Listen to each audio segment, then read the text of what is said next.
hundreds of millions of dollars. That is how much cartel cash federal prosecutors say one man laundered back into Mexico over the last 10 years. Tens of thousands of kilograms of methamphetamine, fentanyl, and cocaine. That is how much poison he pushed across the border into American neighborhoods. And on July 7, 2026, the DEA, the FBI, and Homeland Security Investigations unsealed a federal indictment in San Diego that finally puts a name and a face on one of the most violent men inside the Sinaloa Cartel. His name is Carlos Paez Pereda. Inside the cartel, they call him Carlitos. On the street, they call him Carlitos Rugrats. And by the end of this video, you will understand exactly why the United States government just charged him with narcoterrorism, why his own cartel faction armed him for war, and why federal prosecutors say he has been quietly running one of the largest drug pipelines into Southern California for over a decade without ever facing an American courtroom. Before we go further, subscribe right now because we are tracking every single cartel indictment coming out of Operation Take Back America, and this case is about to get a lot bigger. Let us start with who Carlitos Rugrats actually is. Carlos Paez Pereda is not a street-level dealer. Federal prosecutors say he is a high-ranking lieutenant inside the Sinaloa Cartel, and he leads his own armed wing known as Los Rugrats. That name alone should tell you everything about how deeply the cartel has embedded itself into every layer of Mexican and American life, naming a squad of hitmen and enforcers after a children's cartoon. Los Rugrats operates as Carlitos' personal enforcement crew, a group of armed fighters and hitmen tasked with protecting the drug pipeline through murder, kidnapping, and intimidation. Prosecutors say Carlitos runs a prolific manufacturing and distribution network producing methamphetamine, fentanyl, and cocaine for the Mayo Zambada faction of the Sinaloa Cartel, one of the two dominant power centers still fighting for control of the organization. He does not just make the drugs, he moves them. Court documents describe Carlitos as managing and controlling a portion of the cartel's transportation operations, running from Sinaloa to Tijuana and the surrounding municipalities, the exact corridor that feeds directly into the United States border. From there, prosecutors say the drugs cross into the Southern District of California and spread out into communities across the country, moving through the same ports of entry that carry legitimate freight every single day, hidden inside a system built to process thousands of shipments an hour. Drop a comment below right now if you had never heard the name Carlitos Rugrats before this video, because most Americans have no idea this man exists, and federal prosecutors say he has been running this pipeline since long before anyone outside the DEA knew his name. Here is the number that should stop you cold. Over the past decade, prosecutors say Carlitos imported tens of thousands of kilograms of methamphetamine, fentanyl, and cocaine into the United States. Not grams, not pounds. Tens of thousands of kilograms crossing the border year after year while federal agents built the case now sitting in a San Diego courtroom. To put that in perspective, the DEA has said that a single kilogram of fentanyl contains enough material for roughly 500,000 potentially lethal doses. Multiply that across a decade of shipments at Carlitos' scale, and you start to understand why federal prosecutors are treating this indictment as one of the most significant in San Diego in years. And every single kilogram generated cash, cartel cash, that had to disappear before it could be traced back to Sinaloa. Prosecutors say Carlitos laundered hundreds of millions of dollars in drug proceeds, moving that money out of the United States and back to the cartel through channels investigators are still working to fully unravel. That kind of money does not move through a shoebox under a bed.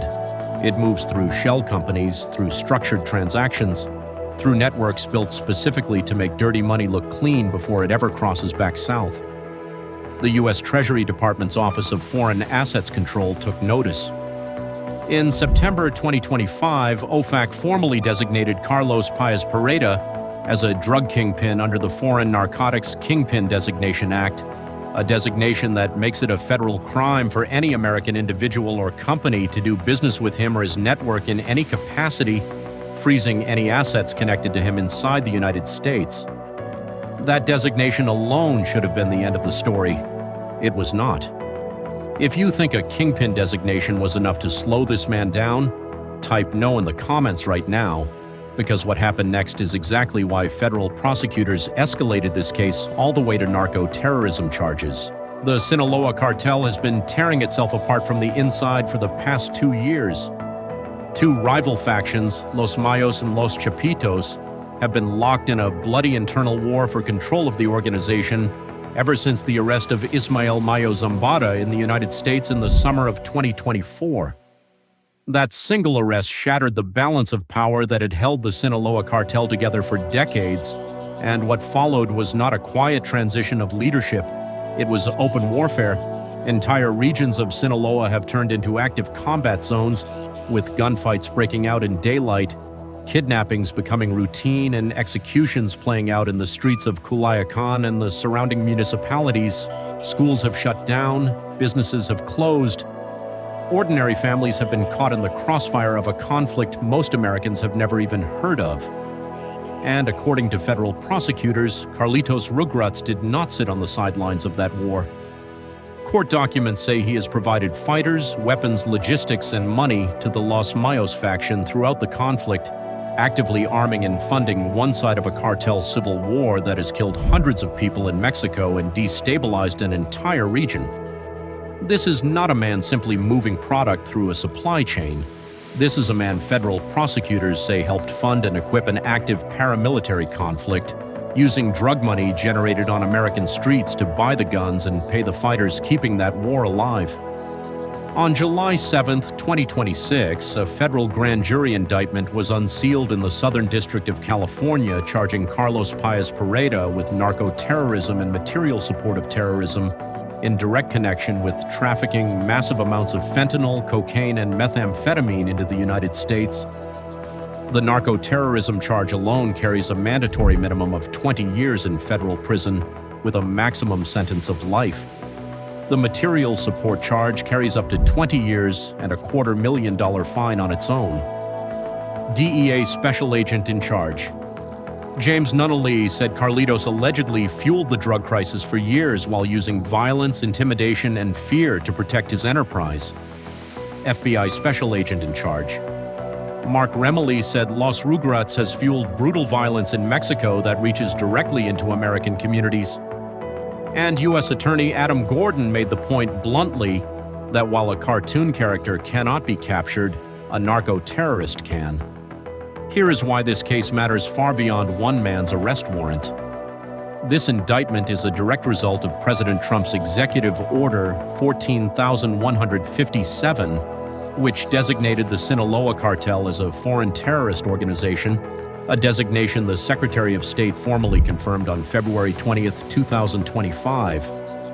Under that designation, every drug shipment, every dollar laundered, every weapon purchased on Carlitos' orders is not just a narcotics crime anymore. It is material support for a designated terrorist organization, and federal prosecutors are now applying that framework across the entire Sinaloa Cartel command structure, from plaza bosses in Tijuana to enforcement leaders like Carlitos Rugrats running armed wings deep inside Sinaloa. That is the same legal framework prosecutors have now used to charge Tijuana Plaza boss Rene Arzate Garcia, known as La Rana, and it is the same framework being used against high-ranking members of the United Cartels operating out of Michoacan. This is not one indictment. This is a coordinated legal campaign designed to dismantle Mexican cartel leadership one faction at a time, and Carlitos Rugrats is the latest name on that list. His case did not come out of nowhere. It was built by the California Homeland Security Task Force as part of the broader Operation Take Back America, the Trump administration's nationwide campaign deploying the full weight of the Justice Department against cartel infrastructure operating on both sides of the border. Investigators from the FBI, the DEA, Homeland Security Investigations, and the Chula Vista Police Department all worked this case together, building a paper trail across a decade of trafficking and laundering until it produced an indictment strong enough to charge one of the Sinaloa Cartel's most protected enforcers with terrorism. HSY's Kevin Murphy said the case highlights exactly what that task force collaboration was built to do, dismantling cartel networks piece by piece. Court documents filed alongside the indictment include photographs pulled directly from social media accounts linked to Carlitos, Images prosecutors say show drugs, guns, and trafficking proceeds connected to the defendant. It is the same kind of digital trail that has taken down cartel leaders across Mexico and the United States in recent years, men who spent years building an image of untouchable power online while federal investigators quietly built a paper trail against them offline. Share this video right now because most people scrolling past this story have no idea that a cartel enforcer accused of arming a paramilitary conflict was operating a drug pipeline directly into Southern California for over a decade before federal prosecutors finally caught up to him. Now let us talk about how investigators actually built this case, because a decade-long trafficking and money laundering indictment does not come together overnight. Cases like this one are assembled piece by piece, wiretap by wiretap, financial record by financial record, over years of patient investigative work that almost never makes headlines until the moment an indictment is finally unsealed. The Chula Vista Police Department's involvement in a case this large tells you something important. This was not built exclusively at the federal level. Local law enforcement in Southern California border communities fed intelligence up the chain, tracking distribution patterns, surveilling suspected cartel associates, and connecting street-level activity in San Diego County back to the transportation network. Prosecutors say Carlitos controlled from Sinaloa.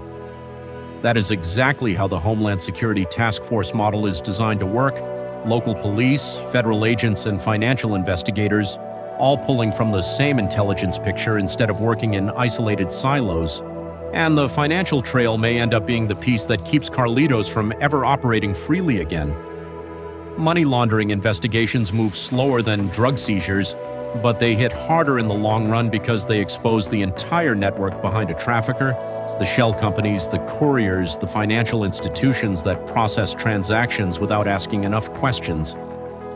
Prosecutors have not said how much of that network has already been identified, but a hundreds of millions of dollars laundering operation does not move through one bank account or one courier. It moves through dozens, and every one of those connections is now a potential lead for federal investigators working to map exactly how deep this goes. If you think the financial side of this case is bigger than what has been made public so far, comment below and tell us what you think investigators find next, because cases like this one almost always widen after the first indictment drops. Think about what that means for the communities on the receiving end of this pipeline. Southern California has spent the last decade absorbing the fallout of exactly this kind of trafficking network. Fentanyl overdoses climbing in county after county, families losing teenagers to a single counterfeit pill, emergency rooms treating overdose after overdose from a drug supply that traces back to men like Carlitos Rugrats sitting comfortably across the border. Every kilogram prosecutors say he moved had a destination, and that destination was American streets, American schools, American families who never knew the name of the man responsible until federal prosecutors unsealed this indictment. This is the pattern federal officials keep pointing to when they talk about why cartel prosecutions changed under the Foreign Terrorist Organization designation. It is no longer treated as a series of isolated drug cases moving through the court system one shipment at a time. It is treated as a single sustained campaign against American communities, funded, organized, and defended with cartel violence on the other side of the border, and prosecutors say men like Carlitos Rugrats were the ones keeping that campaign running. It also raises a question federal investigators are still working to answer. If Carlitos Rugrats has been operating at this scale for a decade, moving tens of thousands of kilograms and laundering hundreds of millions of dollars, while simultaneously arming one side of an active cartel war, how many other lieutenants inside the Sinaloa Cartel are running parallel operations that have not been publicly charged yet? The Mayo Zambada faction alone is believed to include multiple regional commanders controlling their own transportation corridors, their own enforcement crews, and their own financial networks, each one potentially facing the same narcoterrorism framework now applied to Carlitos. Federal prosecutors have not named those individuals publicly, but the pattern established by this indictment and by the La Rana case out of Tijuana before it suggests this is a blueprint the Justice Department intends to repeat as often as the evidence allows. Here is exactly where this case stands right now. Carlos Paez Pereda is charged with narcoterrorism, carrying a mandatory minimum of 20 years and a maximum of life in federal prison. He faces a separate charge of material support to terrorism, carrying up to 20 years and a $250,000 fine.